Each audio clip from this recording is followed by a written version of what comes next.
চলে এলাম সুপুস ডেলি ব্লগে একটা নতুন ভিডিও নিয়ে। আজকে সারাদিন কী করি সেটাই আপনাদের সাথে শেয়ার করবো। এদিকে ঘুম থেকে উঠে মা নিয়ে চলে এসেছিলো কচুরি খাওয়া দাওয়ার পরই দেখছি বাড়িতে একজন মিহিদানা নিয়ে চলে এসেছিলো।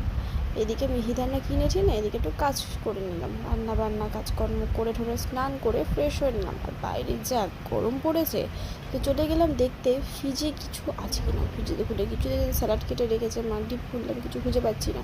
এ দেখছি এখানে একটা লিমকার বোতল রাখা আছে, এটা কালকে আমি কিনে রেখেছিলাম। তো এটা একটা গ্লাসে ঢেলে ঠান্ডা খেয়ে নিলাম। এটা খেয়ে দিয়েই দেখছি দুপুর গড়িয়ে গেছে। তখন মা রান্না নিয়ে চলে এলো, ভাত, পাবদা মাছ, খাসির মাংস, স্যালাড, চাটনি। দুপুরের মেনুটাও কিন্তু জমে গেছিলো। দুপুরে খাওয়া দাওয়া করে রেডি হয়ে বেরিয়ে গেছিলাম একটু ঘুরতে রাম মন্দিরে। তো এখানে এসেই আমরা খাওয়া দাওয়া আবার স্টার্ট করে দিয়েছি। প্রথমে নিয়েছি চা, তারপর নিয়েছিলাম চিকেন চিজ বল, তারপর নিয়েছিলাম এক প্লেট ফিশ ফিঙ্গার। নিয়ে খেয়ে দিয়ে ফটো তুলে অনেকটা রাত হয়ে গেছিলো, আমরা বাড়ির জন্য বেরিয়ে পড়েছি।